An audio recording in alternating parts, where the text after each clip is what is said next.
Mesdames et messieurs, bonsoir. Bienvenue à cette édition du journal consacrée à l'actualité environnementale sur Planète Terre à Terre TV. Mode Victory Fashion recycle plastique et pagne. Ouvrons cette édition par une intrusion dans l'univers de Victory Fashion. Dans cet atelier de mode, pas comme les autres, plastique et tissu aident à réaliser des accessoires. Bien désigné. Reportage. Chez moi, on ne jette pas des coupons. Parce que je prends ça, je peux faire les boucles d'oreilles avec. On ne jette pas les coupons chez moi. Dans cet atelier de confection des accessoires de mode, le pagne est recyclé. La règle d'or est de ne rien jeter. Je vais acheter les pagnes et aussi je vais chez les bonnes dames et chez les couturiers pour prendre leurs coupons. Je les ai dit aussi de ne pas jeter les coupons. Bon, parce que c'est une sorte de pollution pour l'environnement. La promotrice veille également à l'autonomisation des jeunes et ce, à travers des séries de formations qu'elle organise au profit de tous. J'étais dans la recherche de ce que je ferais pour compléter les études comme activité secondaire pour aider les parents. C'est à cause de ça que j'ai choisi de faire ce métier de fabrication des sacs et accessoires de mode. J'organise souvent des formations pour les étudiants, les élèves. Souvent, quand il y a les congés, je fais aussi la promotion afin que tout le monde puisse venir se faire former pour être autonome. Pour ces réalisations, la promotrice utilise la matière plastique dans le but de lutter contre la pollution de l'environnement. Quand on achète le sac, on peut laver ça correctement. Et ça résiste, c'est aussi résistant. Ce n'est pas les cartons où ça peut se gâter vite, non. Ça peut rester même dans l'eau pendant des semaines, ça ne fait rien. J'utilise ça aussi, parce que ce sont des plastiques recyclés aussi. Donc, quand je prends ça, c'est pour aussi lutter contre la pollution. Avez-vous fait des selles aujourd'hui? Si oui, vous faites probablement partie du milliard de personnes qui utilisent quotidiennement du papier toilette. Et ce n'est pas sans conséquence. Mondialement, c'est l'équivalent de 270 000 arbres qui sont abattus et transformés en papier toilette. Papier toilette, un danger pour l'environnement. Irène Kossou est environnementaliste et elle est au micro de Freddy Adjarossi.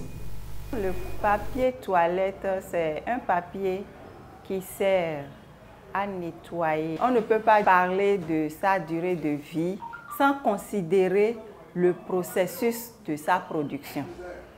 D'abord, le papier toilette, c'est du papier et c'est biodégradable. Donc, en 1 semaine, 2 semaines, un papier peut déjà disparaître de la nature.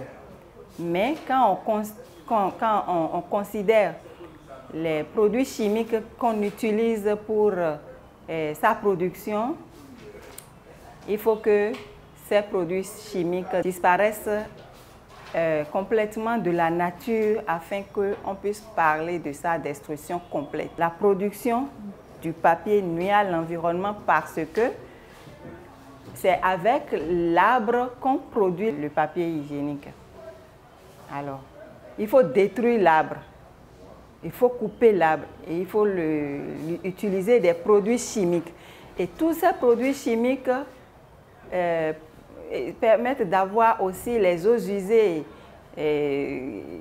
contaminées qu'on jette dans la nature, alors que les arbres sont coupés, alors qu'on a besoin que les arbres protègent les hommes. Ceux qui utilisent le papier feuille pour nettoyer, pour nettoyer après les selles, ou ceux qui utilisent papier hygiénique font le même dommage à la nature. «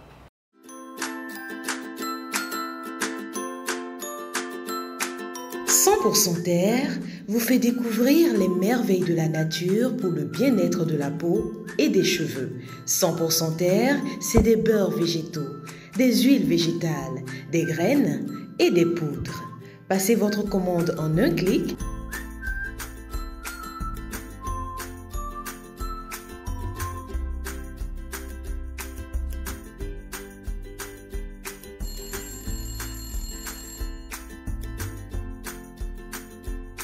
100% Terre, le bonheur est dans la nature. 100% Terre, un produit de Terre à Terre Bénin.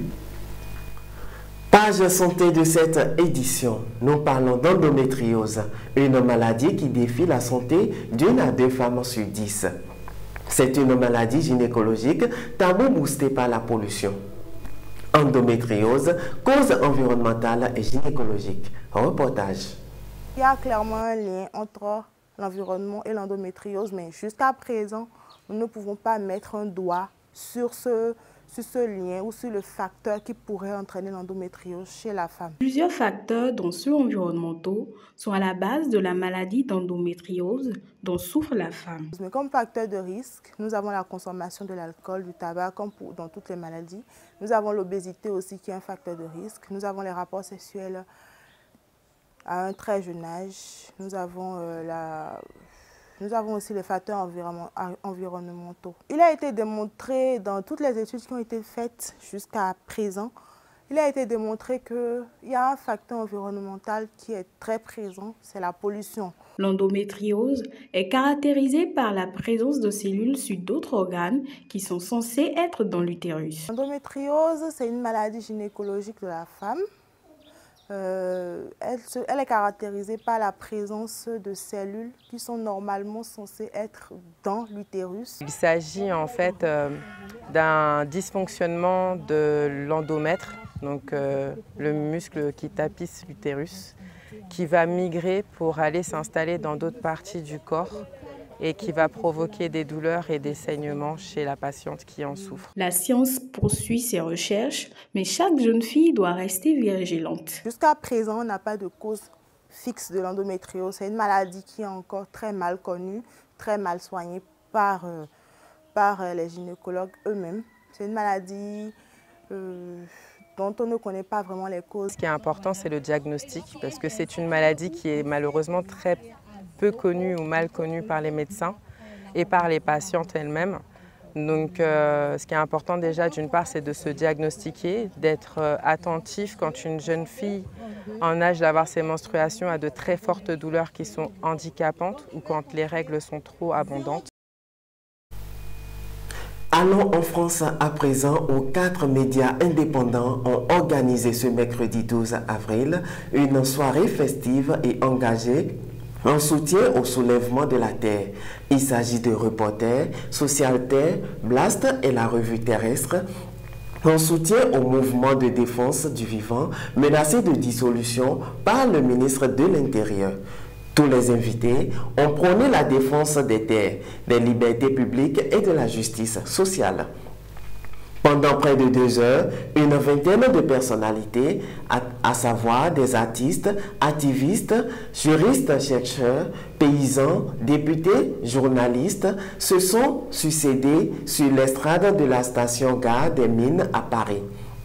Devant un public survolté, chacun a expliqué les raisons pour lesquelles il soutenait ce collectif et invité toutes et tous à se soulever à leur tour pour la défense des terres, des libertés publiques et de la justice sociale. Mesdames et messieurs, ce sera tout pour cette édition du journal télévisé dédié à l'actualité environnementale. Prenez désormais le rendez-vous sur notre chaîne Planète Terre à Terre TV.bj qui est notre web TV. N'oubliez surtout pas de vous abonner, d'aimer et de partager nos vidéos.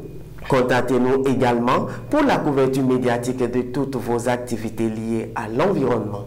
Protégez l'environnement parce que l'environnement, c'est vous.